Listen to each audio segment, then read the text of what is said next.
मैं आज ओमकार सिंह यादव जी, इनके पिता हमारे आपके बीच नहीं रहे, उस दुख में परिवार से मिलने और उनसे मिलने आया। वो एयरफोर्स के बहुत जिम्मेदार और एयरफोर्स में रह करके जो देश की सेवा होती है इनके पिता ने की। आज वो हमारे बीच नहीं है, इस दुख में शामिल होने में आया। ओमकार जी का परिचय पहली बार जब यूनिवर्सिटी बनी थी गोरखपुर में मदन मोहन मालवीय जी के नाम पर, उस यूनिवर्सिटी के पहले वाइस चांसलर यही बने और अपनी काबिलियत, अपनी जानकारी और अपने एजुकेशन बैकग्राउंड की वजह से उत्तराखंड की भी यूनिवर्सिटी के वाइस चांसलर। आज परिवार से मैं मिलने आया था और उसी कार्यक्रम में आप लोगों से मिलने का मुझे मौका मिल रहा है। भैया स्वामी उन्होंने तलवार लटक रही है और साथ ही वो कह रहे हैं हिंदुत्व खतरे में, आप वो कहाँ है? एलो कहाँ गए? इधर सुप्रीम कोर्ट वकील कहाँ है? अब देखिए, ऐसा है, इतना महत्वपूर्ण सवाल पूछा है इन्होंने। ये हमारे हैं चुनाव लड़े अंकित, ये नहीं बन सकते शंकराचार्य, ये भी शंकराचार्य नहीं बन सकते, ये खड़े शंकराचार्य नहीं बन सकते, ये शंकराचार्य नहीं बन सकते, ये शंकराचार्य नहीं बन सकते, ये शंकराचार्य नहीं बना सकते, ये पाल साहब ये भी शंकराचार्य नहीं बन सकते, केवल ये शंकराचार्य बन सकते। अब इनकी जिम्मेदारी है हमारे पूज्य शंकराचार्य जी का सम्मान बचाना। और अरे यार तुम भागो मत बेटा, अपना नाम बताओ क्या है? ज्ञानेंद्र। हाँ ठीक है, ज्ञानेंद्र प्रताप। तो क्यों भाग रहे हो? तुम्हें नहीं पता ये बात? अगर इतने पढ़े लिखे पत्रकार होते तो हमें थोड़ी बताना पड़ता कि क्या पत्रकार हो। खैर वो तुम्हारी मर्जी है, मन से सवाल पूछना। और चैनल बता दो अपना कौन सा है? जी न्यूज। जी न्यूज पक्की बीजेपी की है, बिका हुआ बीजेपी के लिए, और तुम्हारा मालिक भी ऐसा ही है एक। उसके बारे में हमसे पूछ लेना अलग से, और चाहोगे तो इनके सामने बोल दूंगा, ठीक है? हाँ बोल देंगे। तो शंकराचार्य का सम्मान बचाने की जरूरत है। और बीजेपी का चरित्र और करेक्टर आपने देखा है, जो उसके खिलाफ बोलेगा उसकी आवाज बंद करने के लिए उन्होंने कानूनी कोई मदद लेनी पड़ेगी, तो कानूनी मदद के लिए अधिकारियों के माध्यम से न जाने क्या क्या कराएंगे। आपके यहाँ भी एक पत्रकार के साथ ऐसा ही व्यवहार हुआ था बहुत पहले, उस समय गुजर गया।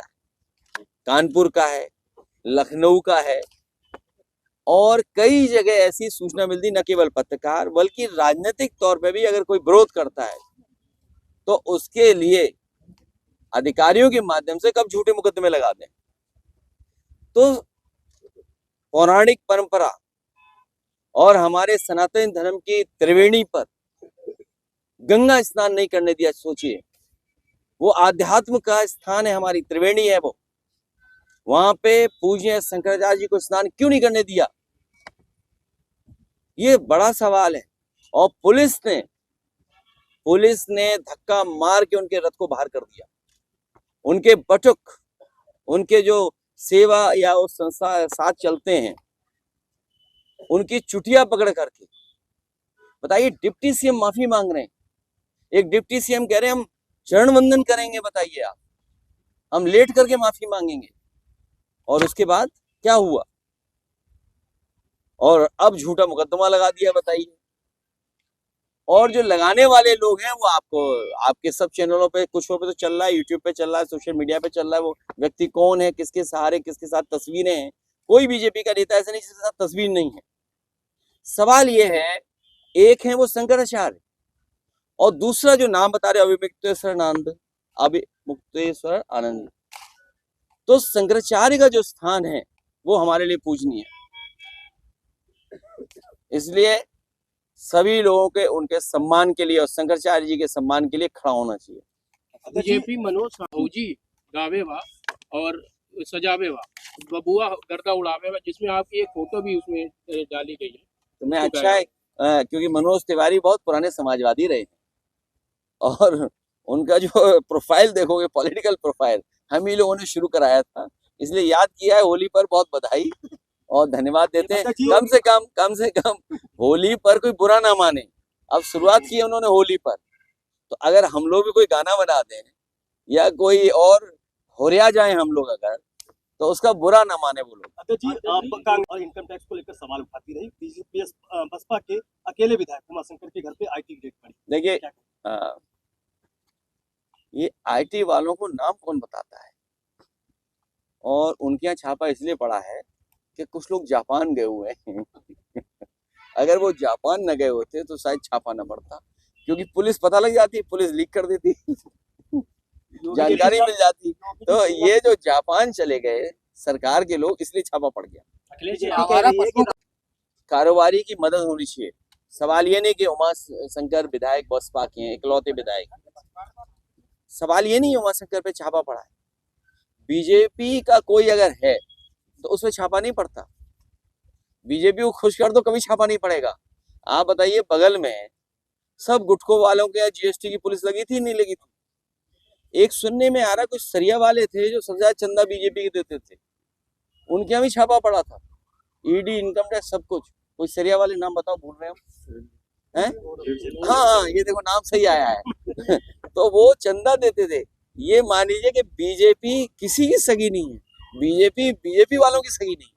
हमारा कल देखकर कसाई जो है वो 2017 के बाद की स्थिति है कि गाय को देखकर कसाई काटता है। क्या कहेंगे इस पर? ऐसा है। अब नहीं, ये कसाई शब्द कहा था। जी, उन्होंने कहा था कि 2017 से पहले गाय डरती थी और अब कसाई डरता है। आज की स्थिति है, किसान देखते काटता है गाय को। और भाजपाई वो कसाई बन गए हैं कि इन्होंने हरियाणा में सबसे ज्यादा स्लॉटर हाउस दिए हैं। नून जिला है ना कोई, नू जिले का आप गूगल करके पता कर लीजिए, सबसे ज्यादा स्लॉटर हाउस दिए उन्होंने। ये सच्चाई ये है कि उत्तर प्रदेश के उद्योग से, उत्तर प्रदेश के कारोबार से चिड़े हुए हैं। मान लीजिए यहाँ पर लेदर इंडस्ट्री अगर ग्रो करेगी, लेदर इंडस्ट्री, मैं किसी गाय या जानवर की बात नहीं कर रहा हूँ, पूजनीय गाय हमारे लिए है। और उसका दूसरा पहलू मैं बताऊंगा, सबसे ज्यादा स्लॉटर हाउस दिए उन्होंने उस जिले में। तो क्यों दिए उन्होंने? हमारी लेदर इंडस्ट्री को क्या सपोर्ट किया आपने, जिसमें हजारों लोगों को नौकरी मिलती है। जब मैं पहली बार साइकिल चला के आया था उन्नाव में, मैंने देखा कि कितने लोग मजदूर साइकिल से जाते थे। यही शुक्लागंज से उन्नाव तक साइकिल ट्रैक बनाया था और लाइट लगी थी उसके अंदर। और ये जो मंत्री जी की बात कर रहे हो आप, पूरे प्रदेश का पहला काऊ मिल्क प्लांट कन्नौज में लगा था। आपके साथी दोस्त होंगे, परिचित होंगे, पता कर लीजिए। पहला काऊ मिल्क प्लांट लगा था और उसका काम ये था कि केवल काऊ मिल्क के ही प्रोडक्ट बनेंगे और उन्हीं प्रोडक्ट को हम आगे बढ़ाएंगे। इस सरकार ने वो प्लांट ही बंद कर दिया, क्योंकि आपकी जानकारी में नहीं रहा होगा। यही मंत्री विभाग है और यही विभाग मिलकर के परमिशन देता है एनओसी की। तो इनसे मेरा निवेदन है, गाय और कसाई जो भी उन्होंने कुछ कहा हो, आज वो ऑफिस में बैठे और उत्तर प्रदेश के सभी स्लॉट हाउस बंद कर दें। मंत्री कहने से बंद हो जाए तो देख लेना, कल ही फ्लाइट से जो जापान गए हैं ना, वो अभी हवाई जहाज से लौट आएंगे वापस। जापान में योगी जी मगर हमारा प्रश्नों को लेकर मुख्यमंत्री बन जाइए, ऑफर कब तक की अंतिम डेट होगी? ये सिर्फ डिप्टी सीएम के लिए कि कोई भी मंत्री 100 विधायक ला सकते? नहीं, कोई विधायक आ जाए। हम तो कहेंगे अगर कोई विधायक हिम्मत न जुटा पा रहा हो तो जो वहाँ पीडीए के लोग हैं वो हिम्मत जुटाएं। हम पीडीए के लोग उनका साथ विधायक लिया आएगा 100 वो मुख्यमंत्री तो 100-100 तो हमें मैनेज कर अरे जो बाकी के अलायंस वाले लोग हैं उन सबको मैनेज कर लेंगे। तो उन्नाव सांसद ने यूजीसी बिल को लेकर 1 लाख करोड़ रुपए इन्वेस्टमेंट लाएंगे। किससे? सिंगापुर गए हैं, कहना 1 लाख। ए देखो, ऐसा है, मेरे साथी 50 लाख करोड़ का पहले ले आए, अब 1 लाख करोड़ और ले आए, तो तुम मान लो, हम भी मान ले। उन्नाव सांसद साक्षी महाराज जी जमीन उतरा होता तो जैसे उन्नाव में उन्होंने कहा कि हम एक टेक्सटाइल पार्क बनाएंगे, दिल्ली ने अभी बजट में कहा कि हम टेक्सटाइल के लिए 3 कैटेगरी में इन्वेस्टमेंट देंगे, तो यूपी को एक मिलना चाहिए ना टेक्सटाइल पार्क। और यहाँ की लेदर इंडस्ट्री को सपोर्ट क्या दिया इन्होंने, बताओ आप? लेदर इंडस्ट्री को क्या सपोर्ट दिया बताइए आप? यहाँ इतनी लेदर इंडस्ट्री है, बस एक लेदर इंडस्ट्री वाले को डरा दिया होगा, उसने प्राइम मिनिस्टर की फोटो लगा ली, देखा होगा। अरे बोलो नहीं यार, हम आप एक दूसरे का नाम ले सकते हैं। डरा दिया होगा किसी बात को लेकर के, तो उन्होंने लगा दिया, लीजिए। तो लेदर इंडस्ट्री को क्या सपोर्ट दे रहे हैं आप? ये इनके नारे हैं। हम तो कह रहे हैं सब शर्ट हाउस बंद करिए आप, सब लेदर पहनना बंद कर दिए। हम भी पहने लेदर, आप लोग तो नहीं पहने? हाँ नहीं पहने, ये पहने हैं, प्लास्टिक है, लेदर है। हाँ देखिए, बंद करो। और पुलिस वालों को लेदर की बेल्ट ना लगाएं, पुलिस वालों की लेदर बेल्ट लगी होगी ना, उसे हटाओ, कुछ लाओ कपड़े की या उसकी गमछा बांधो। बीजेपी बोल रही है कि राहुल गांधी अच्छा बताइए, हमारे यूपी के बारे में क्या कह रहे थे ये उत्तर प्रदेश चीफ मिनिस्टर बिस्ट, क्या कह रहे थे? उत्तर प्रदेश चीफ मिनिस्टर बिस्ट जी क्या कह रहे थे कि उनकी सरकार के पहले माफिया थे, वो तो थे, वही माफिया थे जिन्होंने केस वापस लिए। कौन था केस वापस लेने वाला? कौन है? उपद्रवी कौन है? जिसपे केस होंगे उपद्रवी के, वही तो होगा ना। तो जिससे केस वापस लिए वो उपद्रवी है कि नहीं है? तो ये कहना कि विदेश जाना, ये तो विदेश के खिलाफ थे। बताओ विदेश कैसे चले गए ये लोग? ये विदेश में चाहे कांग्रेस हो चाहे समाजवादी पार्टी हो, उनके बारे में क्या विचार रखते थे कि विदेश जाने पर ये क्या करते हैं, और अब खुद ही विदेश घूम रहे हैं। बताओ वहां पर जो खाना होगा तो बताओ कि अपनी प्लेटें ले गए होंगे क्या? मुझे लगता है चीफ मिनिस्टर बिस्ट जी लेके होंगे प्लेट, कटोरी, चम्मच, क्योंकि अगर वहाँ सत्तू नहीं ले गए होंगे वहाँ क्योंकि वहाँ का खाना अलग तरह का है। वहाँ सुबह ही मछली खा लेते हैं लोग, सुबह ही नॉनवेज खा लेते हैं। तो अब तो हाँ नहीं, सीबू नहीं, दूसरा वाला भी खाते हैं जो तुम अभी बता रहे हो। हाँ, सब खाते हैं सब। अभी नहीं बोलना है, हम लोग नहीं बोल सकते, हम लोग सनातनी है। संविधान दोषी है। देखिए क्या कहेंगे? ये मंत्री दोषी है, असली मंत्री दोषी है। देखिए जिस विभाग के आप मंत्री हैं, देखिए आप रुक जाओ भाई, जिस विभाग के आप मंत्री हैं आपकी जिम्मेदारी बनती है कि आप उस लोगों को सुविधा दें, आप किसानों को सुविधा दें। किसानों को बेचारों तार लगाना पड़ा अपने खेत बचाने के लिए। और ये बजट कहाँ जा रहा है बताइए आप? बजट जो मिल रहा है गौ सेवा के लिए, गौ सेवा का बजट, ये बजट बेच दे रहे हैं, गोबर खा जा रहे हैं, ये उसका जो और मूत्र है उसको भी बेच दे रहे हैं बीजेपी वाले। उन्नाव सांसद साक्षी महाराज जी अगर विरोध में आ गया, ना ही एमएलसी में देगा, ना ही मुख्यमंत्री में देगा, ना ही प्रधानमंत्री। तो देरी क्यों कर रहे हो? कूद पड़ो, हटाओ सरकार से, मध्य विभाग से हटिए, आइए हमारा साथ दें आके। क्यों? और क्या, सही बात है।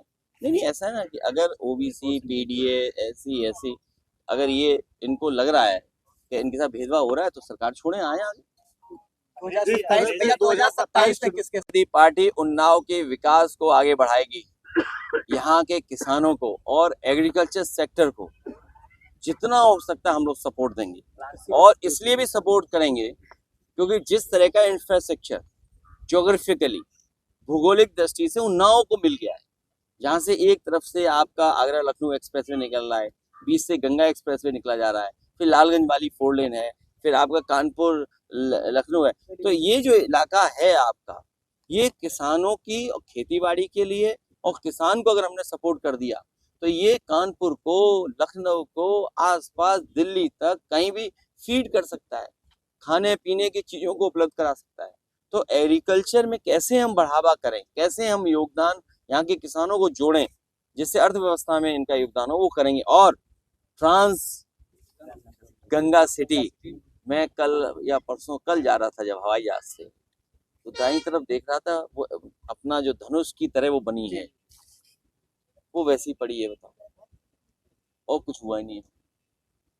तो उस ट्रांस गंगा के साथ साथ उन्नाव को, जो मैंने कहा था अपने भाषण में पहले में कि कानपुर से मेट्रो से जोड़ देंगे, तो उन्नाव का विकास और गति से तेज होगा। 2027 चुनाव समय पर नहीं होंगे विधानसभा चुनाव के बाद, ऐसी चर्चा है। क्योंकि पंचायती राज ने जो वोटर लिस्ट बनाई है उसमें, और जो आपकी वोटर लिस्ट है जो चुनाव आयोग ने बनाई है, इसमें बड़े पैमाने पे घोटाला किया है। और कभी कभी गरीब को बता देते हैं कि तुम्हारा वोट प्रधानी में तो है, विधायकी और सांसद में नहीं है। अब देखिए, ये साथी ने बड़ा अच्छा सवाल पूछ लिया, जो बात अब निकल करके आ रही है। ये लोग मुस्लिम भाइयों के कागज ढूंढवा रहे थे कि एनआरसी लाएंगे और मुस्लिम भाई यहाँ से चले जाएंगे। अब जब मैं डेटा देखता हूँ तो अब हिंदू भाई कागज ज्यादा ढूंढ रहे हैं। कहाँ मुस्लिम भाइयों के कागज बीजेपी ढूंढवा रही थी, उनका कागज तो सही हो गया, और सही है उनका, और पहले भी सही था। अब हिंदू भाई कागज ढूंढ रहे हैं। बताओ उन्नाव में कितनी नोटिस आई हैं? कितनी? नहीं ज्यादा होंगी, लाखों में। अच्छा 3 लाख हैं। तो ये बीजेपी वाले तो कह रहे थे कि मुसलमान भाइयों के कागज ढूंढवाएंगे, अब क्या ये हिंदू भाई कागज ढूंढ रहे हैं अपना? और याद रखें हिंदू भाई लोगों से, अगर आप वोटर हैं तो भारत के नागरिक हैं, अगर आप वोटर लिस्ट में तो भारत के नागरिक हैं आप, और अगर आप नागरिक नहीं हैं तो आप भारत के नागरिक नहीं हो सकते अगर वोटर नहीं है आप। तो ये संकट पैदा कर दिया हिंदू भाइयों पर। सोचिए आप, अब अगर आपका वोट गायब होगा तो नागरिक नहीं ना होंगे भारत के। अब आपकी जिम्मेदारी हमारे पत्रकार साथियों को लोकतंत्र बचाने की। हमारा आपका कोई भी झगड़ा हो, लेकिन लोकतंत्र बचाइए, और लोकतंत्र इसलिए बचाइए कि अब हिंदू भाइयों पे खतरा आ गया है। उनका वोट काट दिया बीजेपी ने नोटिस दे करके। इस पे क्या जवाब है बीजेपी? यहाँ के जो जिलाधिकारी होंगे, पता करिए आप। एक दशरथ को हमने पकड़ लिया वहां बगल की विधानसभा में, दशरथ को, जो नकली वोट बनवा रहा था, कटवा रहा था हमारे। अब ये फॉर्म 6 में नकलीपन कर रहे हैं, पहले 7 में करने की कोशिश कर रहे थे, वहां पकड़ लिया हम लोगों ने। अब फॉर्म 6 भी पकड़ना पड़ेगा हम लोग को। इसलिए पार्टी ने लोकसभा की सीटें ज्यादा जीती थी, पिछले साल अलायंस किया गया था। अब की क्या कांग्रेस के साथ लड़ेंगे चुनाव या अलग लड़ेंगे? देखिए, कांग्रेस पार्टी से हमारा अलायंस है, इंडिया गठबंधन, वो अलायंस रहेगा। और जो पीडीए का रणनीति जो पीडीए की बनी थी और सामाजिक न्याय की जो बात हम लोगों ने रखी, तो आने वाले समय में सभी पीडीए के लोग मिलकर के सामाजिक न्याय के राज की स्थापना के लिए हमारी मदद करेंगे। जब पीडीए की सरकार होगी तो सामाजिक न्याय के राज की स्थापना करने का हम संकल्प लेते हैं, और एक एक पीडीए के लोगों को भरोसा दिलाते हैं कि उनका सम्मान और सामाजिक न्याय दिलाने का काम हम लोग करेंगे। लखनऊ यूनिवर्सिटी में